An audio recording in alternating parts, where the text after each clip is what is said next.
is Allie Edwards, and in today's video I am going to be putting together a project using some of the pieces from our black and white scrapbook kit. I've got a bunch of those pieces on here. Today I am going to be primarily using this piece, which is one of our directed storytelling pages, where it has numbers, number 1 through 6, memories and moments. And what I've already done is I set up a template in Photoshop and I selected 6 photos of Betty, our new puppy, to use for this particular project. And I have saved the template. It's a digital layered template that's available for use in Photoshop. I saved the layered template for you guys in case you want to make something similar, you want to match it with this page, or you want to just use this template for something else. That's available as a download on my blog. So if you're watching this on YouTube, you just want to click over to my blog and I'll put a link for you guys below. So my plan here is that what I want to do, I'm going to, obviously using a very consistent design across the whole thing, I'm going to cut these out and layer them on top of one of these other pattern papers. I haven't decided which one yet. I kind of wanted to wait and see until I cut them out. But one of these same ones, that these are all the 7 inches by 8 1/4 for working outside of page protectors. You can also always cut them down to the 6 by 8 size if you're wanting to place them in that way, or use them in another way, maybe with the 12 by 12 papers. And here's just a peek at the 12 by 12 papers as well. Having black and white papers in my stash is something that I really appreciate, because every once in a while I just really want a good black and white pattern to add into a project. And so I love that I have these now available in my stash. So I'm going to go ahead and dive into this one. I don't know if I'm going to use any of the embellishments yet. I might end up using the stars. This would be nice just on each one of those. Probably not going to use these plastics in this particular one. These are great because they're all kind of opposites, right? Like pro and con, and want and need, and yay and nay, and I like somewhere in between, high and low, those sorts of things. So those are all there for to invite stories too. What's a high and a low? What's a need and a want? You can make lists, that kind of thing. All right, so first steps for me are going to be cutting these out and then placing them on one of these pattern papers. I'm picking out the X and O one right now, but I'm not sure if that's going to be the one that I use in the end. All right, first step in this process was simply trimming out the photos. Again, I created a template that you can download on my blog to mask your own photos inside those shapes. And after I cut all of those out, you can see also I left a little bit of a white border, so it's the circles themselves, or the ovals, are a little bit bigger than the ones on that other page. I just liked the white border.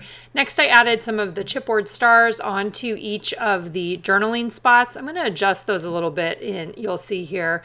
The next, I used foam adhesive to adhere my photos down onto the black and white pattern paper.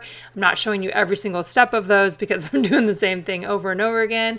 And then I considered using the Now plastic piece as a title. I went ahead and hand wrote Betty, cut it out with my silhouette, and then am stapling it onto the title, which will get adhered right between a couple of those photos. You can see I'm just using a little bit of roll-in adhesive to hold that in place there on top of all of that group of, or this group of 6 photos there.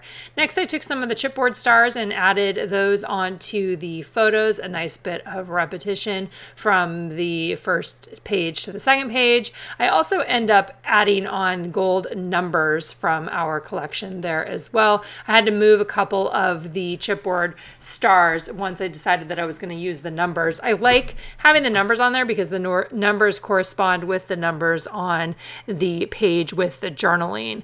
This is also the point where I went ahead and pulled off some of the white chipboard and added on gold so that I would have a little bit of the gold both on the first and second page.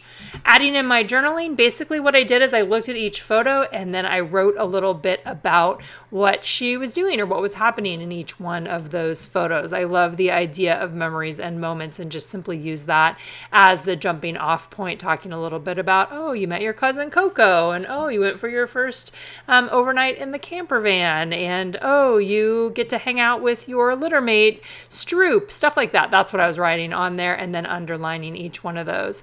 After I finished up the journaling, I was considering cutting out the journaling spots there and then adding them onto another one of the pattern papers. I think it would have been totally fine to leave it, but I did decide to cut it out, and then I used the white with black dot pattern paper from the kit as the background. So after I cut all of those out, I went up through that same process as I did before, where I'm adding the foam adhesive to the back so that they have a little bit of a lift up off the back of the page. I'm using some foam adhesive squares from scrapbook.com, adding those down onto that pattern paper in the same formation.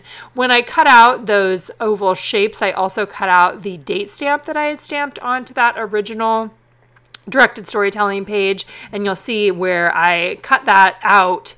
And it's right now it's on the bottom of the page with the photos, but I'm going to move it over to the other one.